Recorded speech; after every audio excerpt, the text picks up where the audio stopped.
Today, I'm going to show you how to take your leftover cold rubbery kimbap as well as the uber popular frozen kimbap that you're supposed to microwave. In my opinion, microwave kimbap just sounds ugh. Anyway, I'm going to show you how to turn them into these delicious warm pan-fried kimbap. And then it goes in for dipping in this delicious sauce. I'm just saying, if you've never had pan-fried kimbap, you are missing out, my friends. Now, make sure to watch to the end because I'm going to share my tips on how to score delicious kimbap so that you don't have to wait forever for these frozen kimbaps that are completely sold out at all the stores. 오늘의 레시피, 남은 김밥으로 맛있는 달걀전 만들기. 오늘도 여러분들과 영어로 함께 하겠습니다. Delicious. It's sort of like really yummy, crunchy fried rice all rolled up together. Hi everyone, this is Helen and welcome to Modern Pepper. 안녕하세요, Modern Pepper의 헬렌입니다. The ingredient list is also available in the description box below.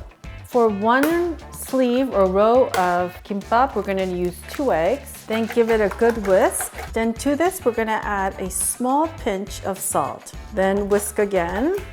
Now, you could just use this as is, or you have the option to add 1 tablespoon of 튀김가루, that's your tempura batter mix, or 부침가루, which is your Korean pancake mix. And if you don't have these, you could also add 1 tablespoon of your all-purpose wheat flour. For me, I'm gonna add 1 tablespoon of tempura batter mix. To this, we're gonna add 2 tablespoons of water. 1, 2.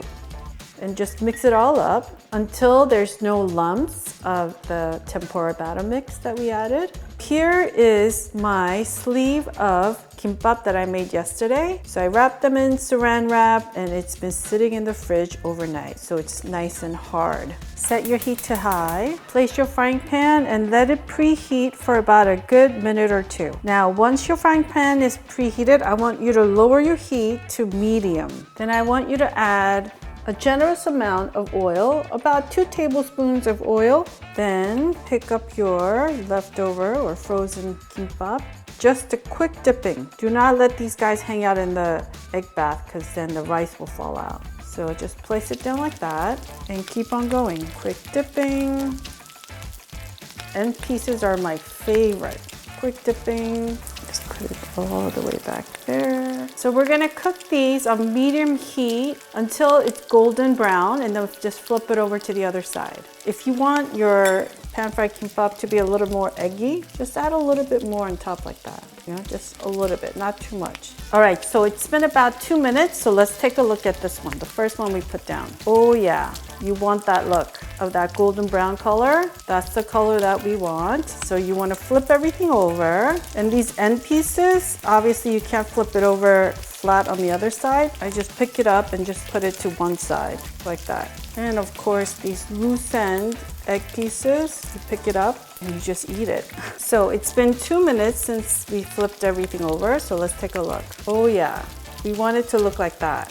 Look at that. It looks like fried rice all wrapped up together. Yeah, you know it's gonna be good. Okay, so we're gonna turn the heat off and take these guys off the frying pan. Oh, they look so good. Here's another method. If you want your pan-fried kimbap to come out with a little bit more of a doughy, crunchy layer, follow this method. Here is another plate of leftover kimbap that I made last week that's been frozen, and I let it sit at room temperature for about an hour. And this one has a lot more fillings, right? When it comes to kimbap, the more fillings you add, the tastier it becomes. It's just simple as that. So here I have some tempura mix, 튀김가루, but you could use Korean pancake mix or flour. And if you are using flour, just add a pinch of salt to it. And then this is just a simple egg wash.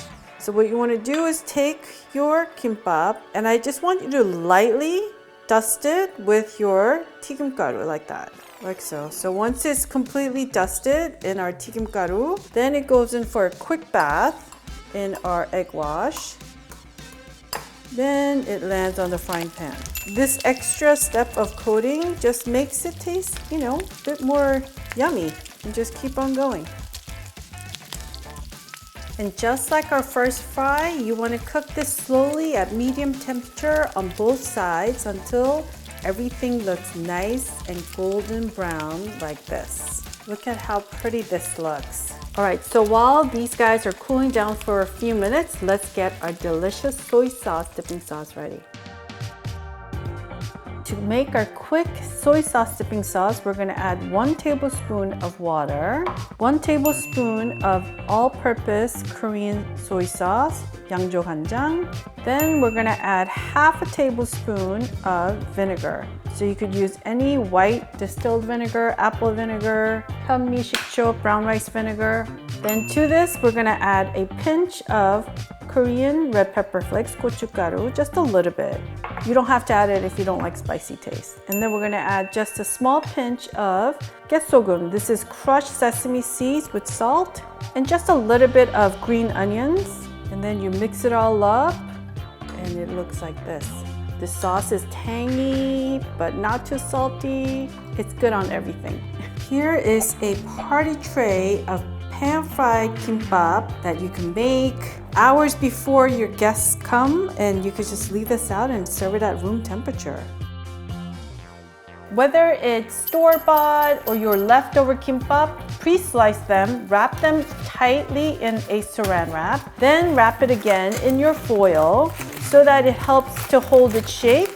Then put it in a freezer bag and you seal it tight, and then you put this in the freezer and take one out and thaw it out for an hour, and then you pan fry them like so, and you have yourself some delicious kimbap leftover goodness. Don't you love turning leftovers into something so delicious? I have 3 boys, so I need a lot of food all the time. All right, bon appetit, everyone.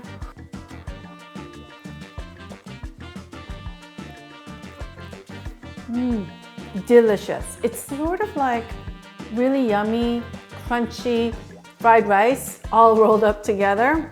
And look, I made my kimbap last night and it's a simple version. I didn't put all the bells and whistles of all the sides that you could possibly add. Just make do with what you have. So mine was Spam, carrots, eggs, and noranmu, the pickled yellow radish. And it's so delicious. I want to also let everyone know that when you eat regular kimbap that's made fresh, we don't dip it in soy sauce dipping, so don't do that. That's a no-no. But we do it only for these leftover pan-fried ones because we just need to make it taste better because they're leftovers. If you live in an area where your local supermarket is carrying frozen kimbap, chances are you're going to be close to a Korean market.